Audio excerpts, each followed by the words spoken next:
Why play Mighty Mech? Well, you want to splash in some extra frontline because this is the dedicated summon trait, which can help you a lot in your early and mid game.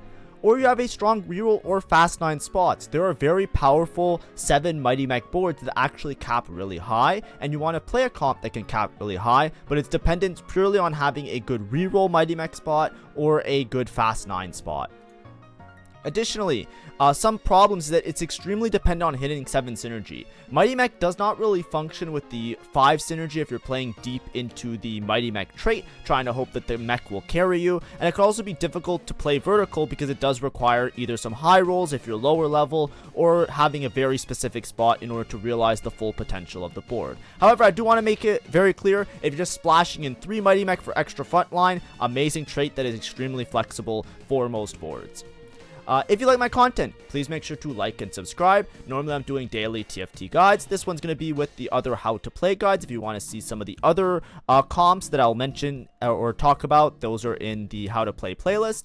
And additionally, there is my Fenrir Gaming VODs channel, where I post daily VODs. Today is going to actually be a VOD review of a game that I think I played a little bit more poorly. So if you're looking for somebody to like go over something and talk about like what they could do better, that's going to be on today's channel as well.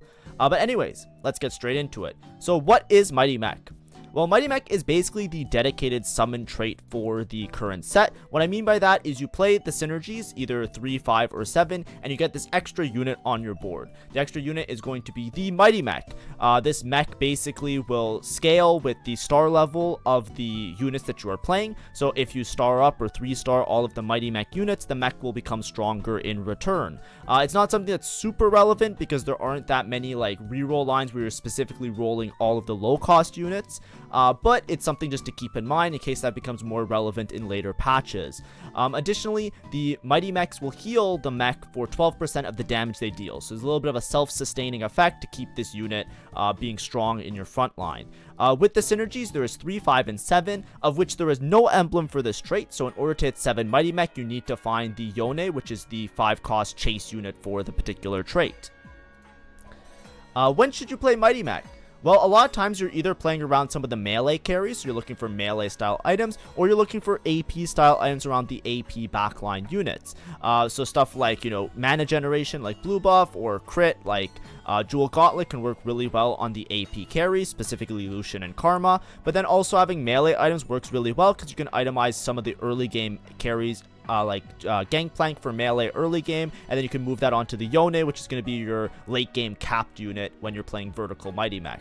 Additionally, there are different augments that help out a lot with this comp. One thing that I want to mention was the prismatic chase, which is basically you find all these augments called I'll be the arms, I'll be the legs, I'll be the head, and they all have different ways of strengthening the Mighty Mech to be like a main carry. If you field 7 Mighty Mechs and you make it to level 10, then you'll get like the instant win giant prismatic. So it's something like more for fun, like Easter eggy, but also like an instant win type of thing you can go for.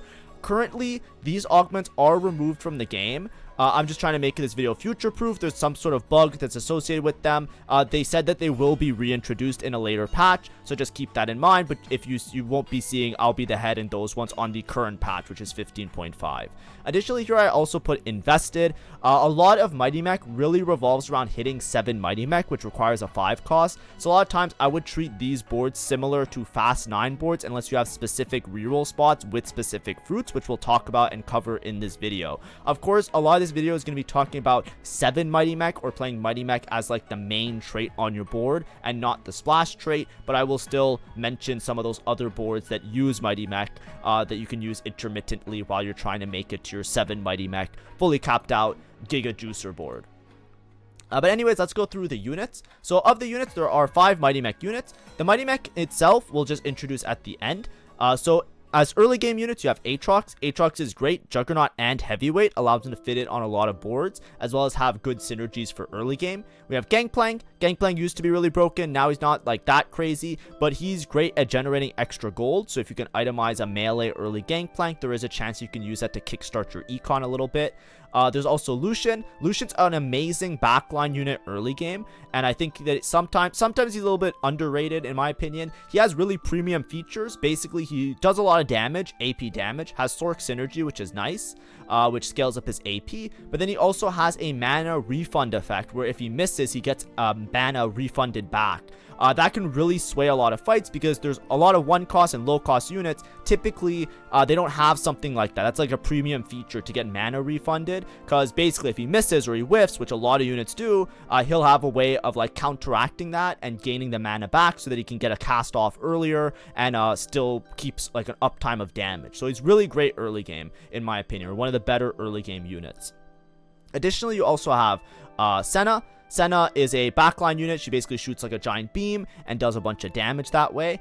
She has Executioner trait, which fits in on a lot of boards. You often see her being paired with Rise for that reason.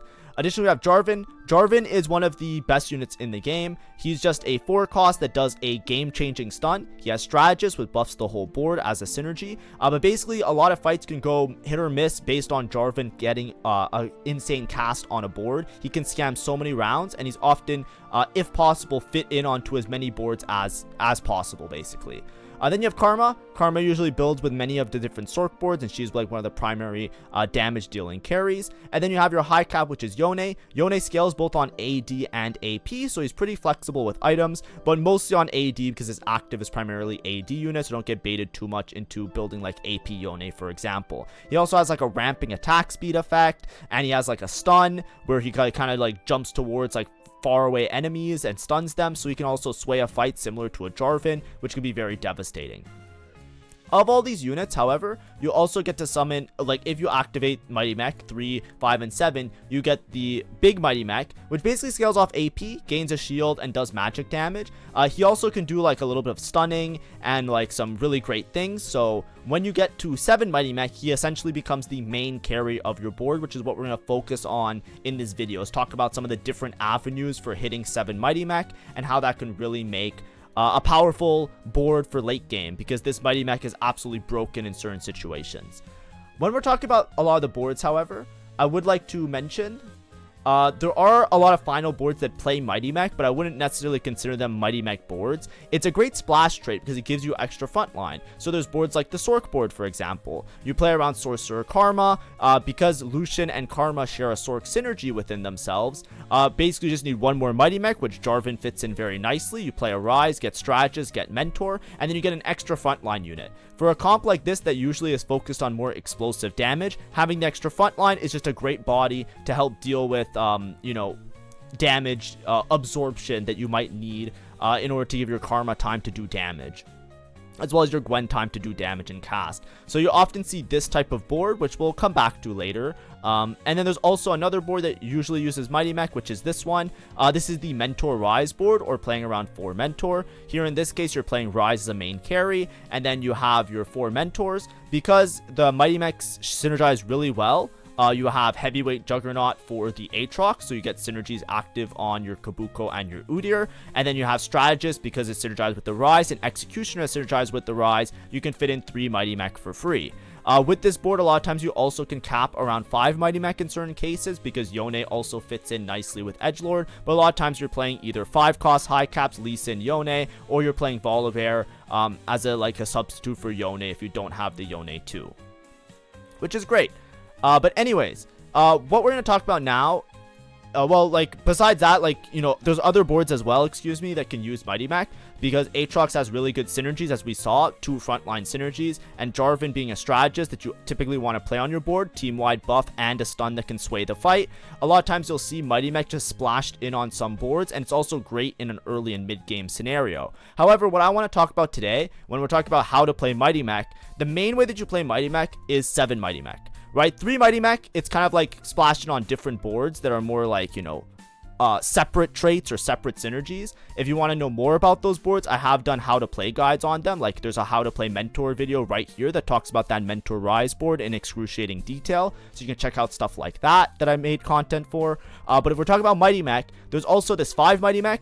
I'm going to be honest, 5 Mighty Mech is pretty much useless. It usually sacrifices too much board strength to only make the Mighty Mech slightly more tanky and not that much of a big deal. So 5 Mighty Mech is usually like a throw, and it's not super important or relevant in most comps. Maybe things will change in the future if they buff 5 Mighty Mech. But basically, whenever you're trying to strictly play Mighty Mech, you want to play 7 Mighty Mech. And 7 Mighty Mech requires the Yone. It makes this board a little bit particular in the spots that you can play it, but if you do make it to 7 Mighty Mechs, a lot of times you're going to play all the 7 Mighty Mechs and then a Rise. Rise is great because he will give you Mentor bonus, Strategist bonus for your Jarvan, and Executioner bonus on the Senna in case you're playing around Senna as well. Mighty Mechs themselves do have a built-in Sork synergy, so Karma and Lucian usually have like a nice little pairing that you can put them together, kind of like a nice package deal. When you're playing this board, typically you're going for melee style items to cap out around the Yone, and you're going for AP items to cap out around the Karma, and then obviously you're going for tank items if possible on the Jarvan, but usually you're going more for the damage because the Mighty Mech with 7 Mighty Mech should be sufficient frontline and tanking, as well as a good chunk of damage that your board will deal. There are different ways to get to the 7 Mighty Mech board, which are fruit dependent. We will talk about those in a second. First, I'm going to go over the itemizations of these units and kind of talk about like a breakdown of how the board does damage. And then we'll go into more details about how the different avenues are to get to this board. But basically, with Karma, a lot of times blue buff is pretty good because your attack speed isn't super high. And blue buff has like a good bonus effect now of doing extra ability power. But basically you want to get some sort of mana gen on her because she's Sork. She usually has enough base AP, but because we're only playing 2 Sork, you could also build her towards more base AP in these specific Mighty Mech lines. But typically you're going to go for crit, something like a Jewel Gauntlet, and then you can increase her damage with some extra damage amp. Giant Slayer works really well just because it's a really good item right now. It's a lot of bang for buck, but you could also build her for full crit, and you could go for like a guard or striker's flail, excuse me. It used to be called guard breaker. This gives you more critical strike chance to make sure that the Karma gets a crit on her ult, so it's just like a little bit nicer. It's a good item pairing that you can go, but typically you're gonna go on one of these 2 builds. Some people also in lieu of blue buff use Nashers as a mana generation item. I just think it's less efficient. Like you just don't get enough mana gen, I find, with Nashers. I think that it can sometimes work, but I think if you can, blue buff is better. And then obviously if you need for item economy, Shojin can also work. But in this case, a lot of times your sword items are going to be put towards the Yone. Yone has great flexibility with items. Like I said, he has scaling on both AP and AD. So you have like a grand slew of items that are pretty good on him. Typically you want to have him with some sort of survivability and as well as some way of de-aggroing so that he doesn't just like get bursted down and die instantly. So a lot of times Edge of Night is one of his best items. Just gives him good stats and make sure that he lives long enough because he will scale within a fight because he constantly gains attack speed. So he'll do good, he'll clutch up as long as you give him an opportunity to live. So something like an Edge of Night works great. Additionally, Omnivamp is often great, so if you have sword items that typically aren't the greatest to put on Karma, you can put them or use them to make Yone items which would be equally as good. So something like a Bloodthirster can work out well. You can also build him for more damage, right? Of course, you can build him with a Giant Slayer. Giant Slayer is just really good in the current landscape of the game. It's just a really good item, and it's a good use of components because you typically don't necessarily need those components for the Karma. Additionally, you could swap these items. Yone is very flexible. You can easily go for like a full crit build where you go Hodge and IE and just allow him to do more crit. It's not as good in my opinion. I think you're better off with the damage amp because with the attack speed and the multi-scaling effects, like the Giant Slayer I think just works a little bit better on him. But you also have other possibilities. You can even put, because he gains so much attack speed, a Kraken's and just give him like raw base AD as well. All of these can work out great. Even Asterix can work out great. You just want to make sure that you're prioritizing like different sword and or damage items on the Yone. I personally think that Edge of Night is really important, so that's the one that I think no matter what the build is, you should try and aim to have that just for the survivability aspect on the Yone, especially since he dives around a little bit. You can find him in some bad spots where he just dies for no reason. But other than that, you know, you have a lot of flexibility is what I would say. Of course, like, you know, there's some that might be a little bit better than others depending on like matchups and who you're going up against. But just note that like, as long as you have decent melee items and decent AD style items, your Yone will be great. Then we have Jarvan. Jarvan, no matter what way you're playing Jarvan, you just want this unit to cast, ideally cast multiple times because it can instantly win you the fight. So you want to give him some sort of tier tank item. That's going to be the most important thing on him. So that means that you're going for Protector's Vow. Ideally, you put multiple Protector's Vows on this guy. Protector's Vow is just great. It gives him a shield. It allows him to cast. It gives him extra mana. It gives him mana regen. All you care about is this guy getting a cast off. If he gets the cast, you can often win a fight just based on the Jarvan if the Jarvan stuns the enemy backline or if they don't position well for you. But that's typically what you're going for in an average case board of Mighty Mech. Now, obviously, this board requires Yone. If you don't have Yone, the board's going to be extremely weak. So if you're playing around Mighty Mech and you don't have Yone, a typical thing that you're going to do is usually default to one of either the Sork board, where you're playing just 3 Mighty Mech and the Karma, or you're going to be playing around the Mentor board, where you're playing Mentor Rise. Depending on which types of units you hit and what your items are, usually these are the boards that are going to be more stable on level 8. Obviously, if you try and play Mighty Mech without the Yone and you're only at 5 Mighty Mech, this board is going to suck. Why is the board going to suck? You're playing Mighty Mech. 5 Mighty Mech is not going to make this Galio, or the Mighty Mech, I think it's a Galio, but is not going to make the summon unit strong enough to carry. In all of the cases that I'm showing you with these items, you have to understand that the Karma, the Jarvan, and the Yone, these are secondary tanks and secondary carries. Majority of the damage done and majority of the damage tanked is going to be from the Mighty Mech in 7 Mighty Mech. This is your carry. By playing 7 Mighty Mech, this unit will be a demon, and this unit will do everything for your board. So everything past this unit, which is the summon, is just going to be auxiliary to cap your board very high, right? You're not relying on Yone to kill everybody. You're not relying on the Karma to kill everybody. You're relying on this Mighty Mech being so hard to deal with for your opponents that the Mighty Mech is like your big clutch factor, your big strong unit. So when you're playing 5 Mighty Mech, if you're not playing 7, you don't have that. The Mighty Mech isn't going to do that. And you often don't have the Yone either. So then you're just in between boards. You're either... what would be better is to play deeper into the synergies for Karma to compensate so she does more damage, or to play deeper into the synergies for Rise to make sure that he does more damage to compensate for the fact that your Mighty Mech is not necessarily going to be tanking or doing damage. That's why these boards will be a little bit more stable if you're stuck on 5, which is why you usually don't even play 5 Mighty Mech. You just drop down to 3 because you'd rather play synergies, right? There's no reason to play 4 Sork and 5 Mighty Mech because the Mighty Mech's not going to compensate for the lack of damage. You're better off playing 6 Sork. And same thing here. You're better off playing 4 Mentor than playing 5 Mighty Mech because you're better off having the Mentor bonuses on everybody. So this makes a big conundrum. This comp basically is a Yone check. You need to hit the Yone and hope that you hit the Yone. There is one other case where you don't need to hit the Yone, which we'll talk about as well, but a lot of times that's what you're kind of aiming for, is like, do you hit the Yone or do you not hit the Yone? So in terms of power-ups, usually you're going for either Karma or Yone power-ups. Yone has a bunch which are very like specific. So like, you know, there's like Thrill Seeker where he heals. I think that one's one of the better ones, right? It allows him to just like survive a lot if he's getting some kills. But typically, like if you're playing 7 Mighty Mech, you might not even be getting the kills. So there's many different options. There's some that give him attack speed, some that give him extra AD. You just take the ones that fits the best on your board. If you're going for Karma, typically you're going for Mage on Karma, just because it allows her to cast much more frequently, which is right over here. Or not cast more frequently, she just does more damage. Because she gets 2 casts off, right? So Mage is like her best fruit. So you always go for Mage on Karma. If not, you go for something like Efficient to help her cast more. So now let's talk about the actual ways that you can play this besides just hoping that you high roll. There's 2 different options you have for fruits. You basically have Mech Pilot, which is basically you still need to have like a fast 9 or have the Yone and be able to hit the Yone in order to play the Mech Pilot. Or you're playing Drift Duo, where you're playing Senna, Lucian, reroll. Drift Duo, the way that it works is that if you 3-star Lucian and Senna, you get +1 Mighty Mech, which means that you can hit 7 Mighty Mech without having to find a Yone. So that's the only other way that you can play this comp and have the same power level, but just like without having to strictly be in a fast 9 spot. But let's talk about Mech Pilot. Typically, you're going to play this comp if you're angling Mighty Mech. If you have a good spot for fast 9, then you're going to be playing specifically Mech Pilot. So what does Mech Pilot do?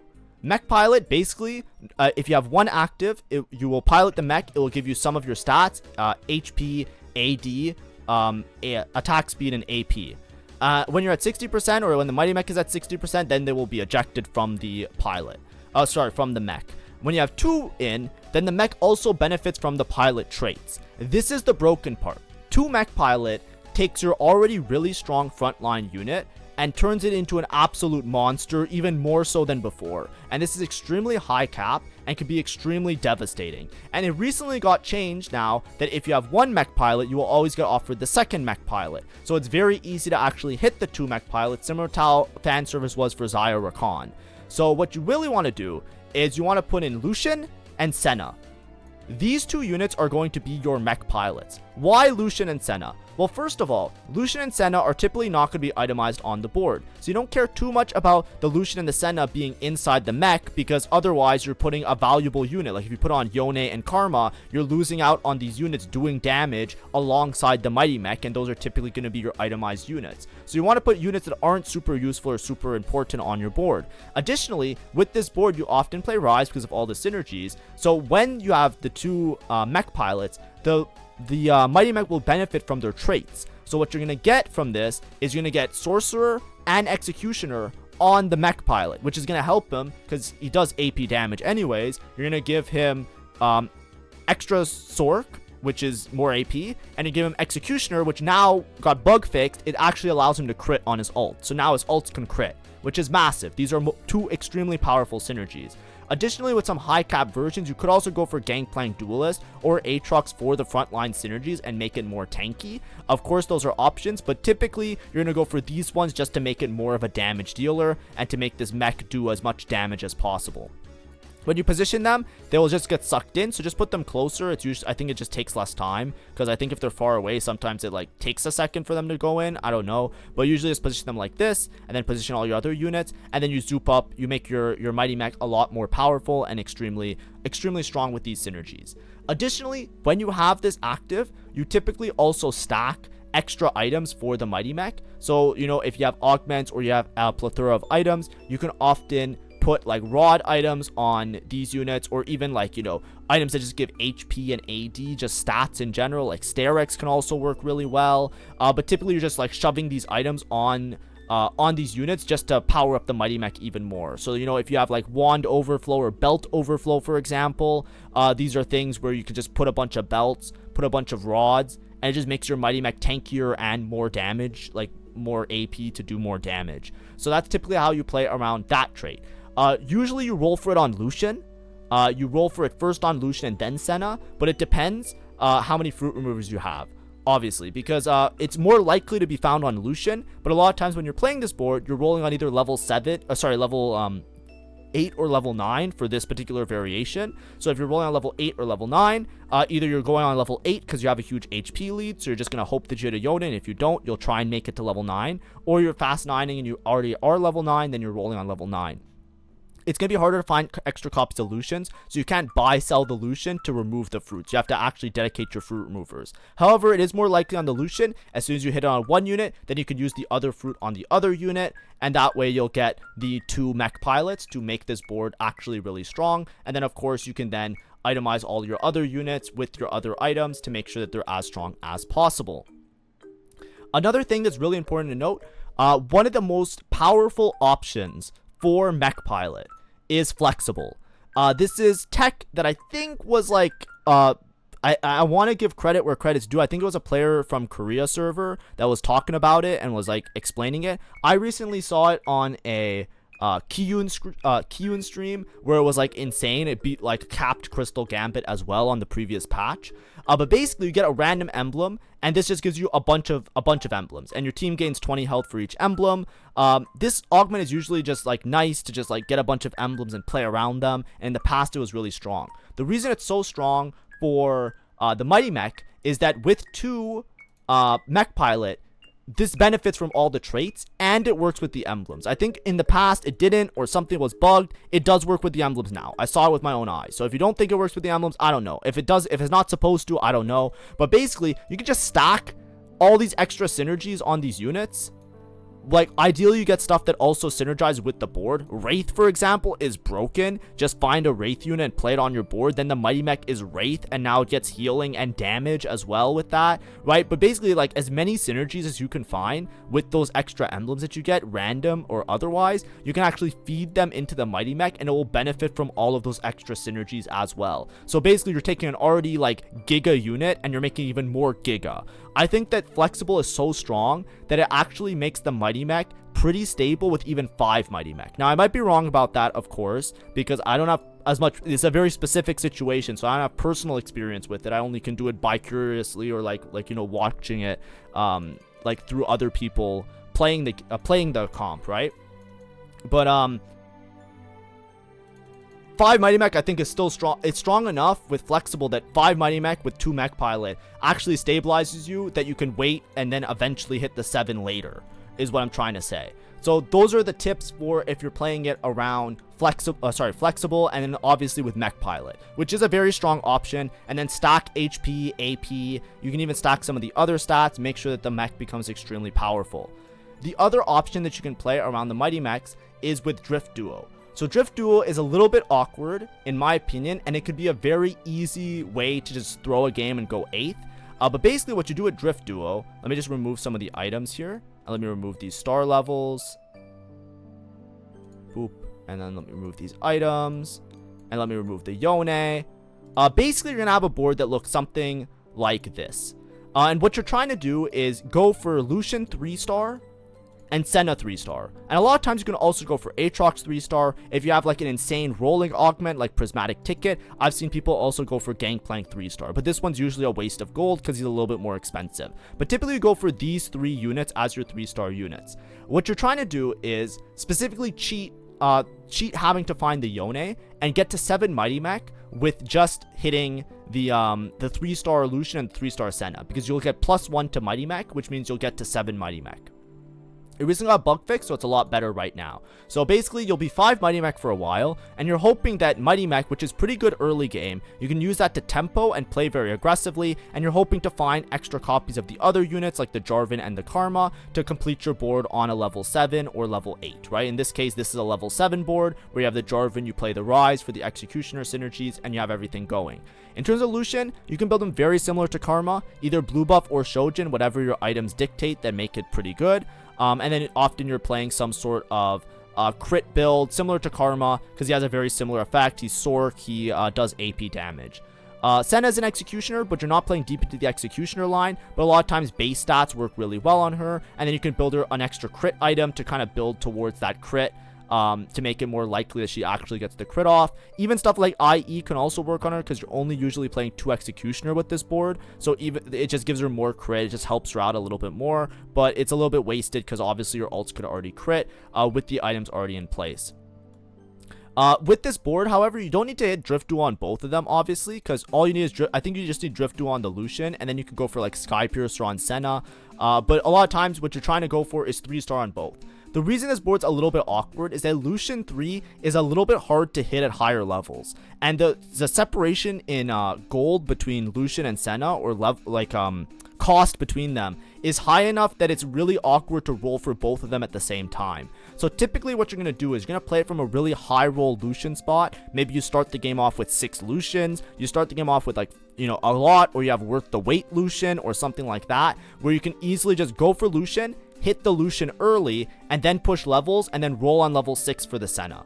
Or sorry, roll on level 7, excuse me, for the Senna. So it's really hard. You can't just like necessarily say, oh, I have a Lucian, I have a Lucian 2, I'll go to level 7, and then I'll roll for Lucian on level 7. A lot of times you can't hit the Lucian on the level 7. It's going to be very difficult to do that. So you usually want to start this from either having so many Lucians that you can greed and maybe hit them on level 7, or you have to start with already like hitting the Lucian 3 early. Maybe you got like Build-A-Bud or Worth the Wait, something like that. You can instantly just go for it, Drift Duo, go to level 7, roll for the Senna 3. Once you hit both of them 3-starred, especially if you hit the Aatrox, the Mighty Mech also gets stronger with all of your 3-star units. So you're basically making this unit extremely powerful while also becoming the 7 Mighty Mech. It's pretty much the best of both worlds. Similar to how the other board caps really high, you also could cap really high and have an extremely strong unit that can do a bunch of damage. And then of course you can swap out somebody like Gangplank for Yone later, and you're all good to go. It's wonderful. But in this case, like I said, you just have to be careful because it's hard to roll for both of them at the same time.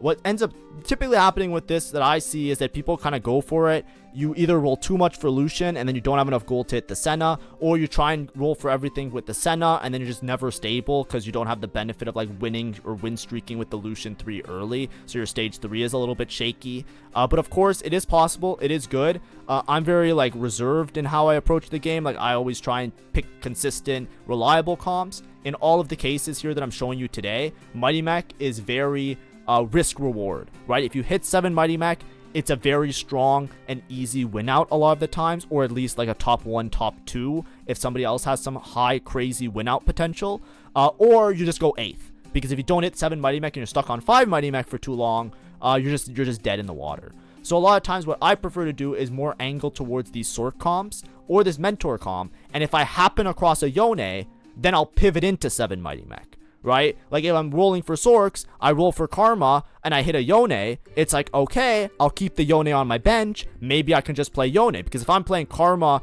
and this guy anyways, these are the hard units to hit, I just have to find the other copies, like a Gangplank and a whoever the fuck, and then I'll just switch over and I'll just play Mech from that spot. That's the way that I normally would approach the comp, but of course, if you start with like an insane econ augment, you know, something like Invested or Hedge Fund, right, that you're just instantly going to be level 9 or something like that, or Invested, which is right below, right over here, where you can just instantly skip a level and go to level 9. Stuff like that can obviously help you and allow you to play around your late game Mighty Mech boards. But like I said, two main things: Drift Duo that you're going for if you're going for reroll version, Mech Pilot if you hit 7 Mighty Mech and you're trying to cap out the board really high. Mech Pilot is the way to go typically, because your Mighty Mech is going to be your main damage dealer and tank, and this just benefits so much, especially if you have something like Flexible or extra augments, extra spatulas, or it's like a loot sub game, stuff like that. You can just juice up that mech and make it an absolute monster. Of course, like I was saying, there are pivot options. Usually when you're angling with your items, you're usually angling one of these two boards. If you have a mixture of like AP melee items, this board you're going to often play like the Volibear, the Lee Sin, or the Yone on level 8. So a lot of times you're playing this board a lot of the times, which is still an okay board to play. It just like requires you to be like in a good spot because you need to find these upgrades. It can sometimes feel a little bit temperamental. Or you're playing the Sork board. Sork board's a little bit dependent on Gwen, but it is you are able to stabilize, especially if uncontested. It is decently strong. It's not like crazy strong because the patch is a little bit weird this time around, right? Jinx is just like really overbearing, but obviously if things get toned down and equalized a little bit, these are great pivot options. Especially in your early game, Mighty Mech is very strong, because the way you should always look at Mighty Mech in early game especially is that you're basically getting an extra, this unit usually has like 800 or close to 1000 HP depending on if you have upgrades, right?